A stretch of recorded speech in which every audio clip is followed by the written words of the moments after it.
এবার টেনে না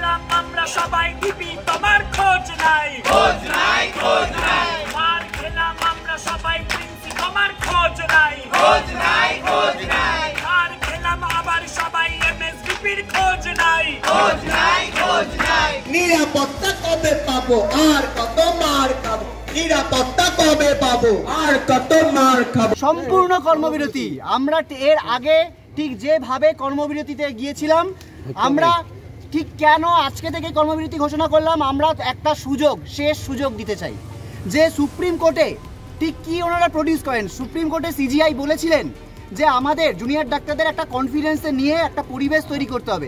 আমরা কিন্তু সেই জায়গা থেকেই ওই রিটেন ডিরেক্টিভ পেয়ে আমরা বলেছিলাম যে হ্যাঁ কিছু ভরসা আমরা করতে পারছি, কিন্তু আজকে এই সাগর দত্তের ঘটনা আমাদের চোখে আঙুল দিয়ে দেখিয়ে দিয়েছে যে সদিচ্ছা তো নেই, ওনারা এটা একদমই করতে পারবেন না। তারপরে ওনারা সুপ্রিম কোর্টে গিয়ে কি বলেন তার দিকে আমাদের নজর থাকবে এবং ঠিক তারপর থেকে আমরা পূর্ণ কর্মবিরতিতে ফিরবো। এবং শুধু তাই নয়, শুধু পূর্ণ কর্মবিরতিও নয়, তার সাথেও কিন্তু আমরা তীব্রতর আন্দোলনের আরও ফর্ম ভাববো, যার মধ্যে একটা আগামী 2 তারিখের মহালয়ার দিনকে মহাসমাবেশ ও মহামিছিল এবং তার সাথে আরও বিভিন্ন কর্মসূচি আমরা একই সাথে ঘোষণা করি। যাদের এগেনস্টে এই থ্রেড কালচারের অভিযোগ আসছে তাদের এগেনস্টে ইনভেস্টিগেশন কমিটি হোক। আজকে তো প্রকাশ্যে যাদের এগেনস্টে ইনভেস্টিগেশন কমিটি হচ্ছে, যে অভিজ্ঞ বিরূপাক্ষ বিশ্বাস, তারা প্রকাশ্যে এসে বাইট দিচ্ছে, তারা নাকি জানেই না এসব কিছু। আজকে বলা হচ্ছে, আজকে একজন বিধায়ক এসে বলছেন বহরমপুরে তিনি নাকি 50,000 লোক নিয়ে বহরমপুর মেডিকেল কলেজে হামলা চালাবেন। এগুলো প্রকাশ্যে চলছে। আজকে একটা আমাদের অভয়া যে সহকর্মী সাবজুডিস বিষয় বলে সেই জিনিস নাকি লাইভ স্ট্রিমিং করা যাবে না, অথচ এইরকম একটা সেন্সিটিভ বিষয় নিয়ে একটা নোংরামি চলছে, সেটা নাকি শর্ট ফিল্ম বানানো হবে। শর্ট ফিল্মের পোস্টার পড়ছে, তাদেরকেও নাকি শাসক দল থেকে বের করে দেওয়া হচ্ছে এবং তারপরেও তারা আবার প্রকাশ্যে স্টেটমেন্ট দিচ্ছে যে বের করে দেওয়া হোক, তারপরেও আমরা নাকি মহালয়ার দিন তারা নাকি শর্ট ফিল্ম বের করবে। এই নোংরামিগুলো কোথা থেকে আসছে? র্যালি করেছি, মিছিল করেছি, অবস্থান করেছি যাতে আমরা সুবিচার পাই। সেই জায়গা থেকে দাঁড়িয়ে কিছু অ্যাসিওরেন্স পেয়ে আমরা মানুষের কথা ভেবে একটি পার্শিয়াল কর্মবিরতির জায়গায় এসেছিলাম। আমরা গতকাল এসএসকেএম এর অডিটোরিয়ামে একটি গণকনভেনশনের ডাক দিয়েছিলাম। সেখানে সমস্ত স্তরের মানুষ এসেছিলেন।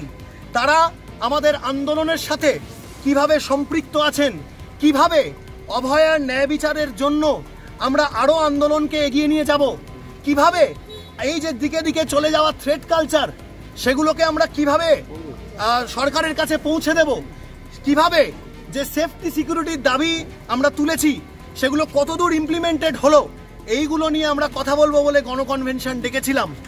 আমাদের গণকনভেনশন চলছিল, তারই মাঝখানে হঠাৎ করে আমরা খবর পেলাম যে একদল মানুষজন এসে এক প্রকার ভ্যান্ডালিজম চালালো এই সাগর দত্তের বুকে। আজকে যে ঘটনা সাগর দত্তে ঘটেছে তাতে আমরা শুধুমাত্র আর হতাশ নই, আমরা ক্ষুব্ধ। আমরা এই জিনিসটারই ভয় পেয়েছিলাম।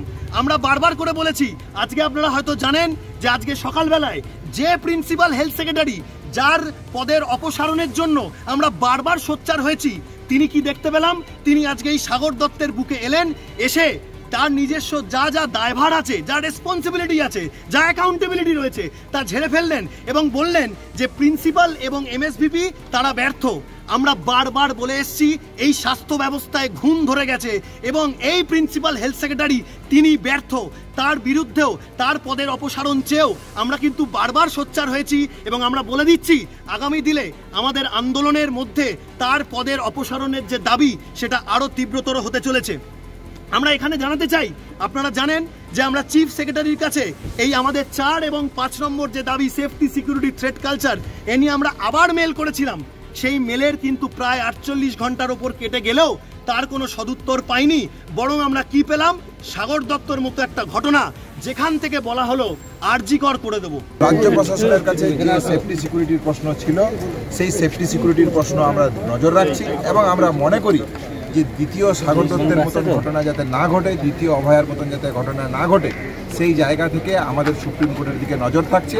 এবং আমার সহযোদ্ধা দেবাদা যেভাবে বলল যে আমরা রাজ্য প্রশাসনের কাছে শেষ সময়টুকু দিতে চাইছি, তারা যেন আমাদের এই নমনীয়তাকে দুর্বলতা না ভাবে, সেই জায়গা থেকেই আমরা বলছি যে সোমবার সুপ্রিম কোর্টের হিয়ারিংয়ের পর এবং রাজ্য প্রশাসনের দিক থেকে যে জায়গা উঠে আসছে সেই দেখে আমরা সোমবার বিকেলের থেকে কর্মবিরতির ডাক দিয়ে রাখছি।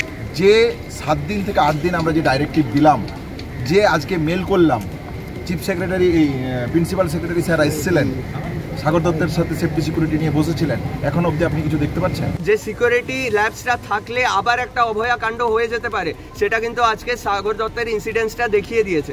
এই যিনি হেলথ সেক্রেটারি, যার প্রতি আমাদের এই সিকিউরিটির দাবি নিয়ে সবচেয়ে বেশি প্রশ্ন ছিল, উনি আজকে এসেও কিন্তু একই কথা বলে গেলেন যে সিসিটিভি আরও বসানো হবে, সিকিউরিটি আরও তীব্রতর করা হবে, কিন্তু ওনার সিকিউরিটি সিসিটিভি দিয়ে কিছুই কিন্তু আমাদের লাভ হচ্ছে না যতক্ষণ না একটা প্রপার প্ল্যান হবে, প্রপার এসওপি হবে, এবং সেই প্রপার প্ল্যান আর এসওপি করার দায় কিন্তু পুরোপুরি প্রশাসনের।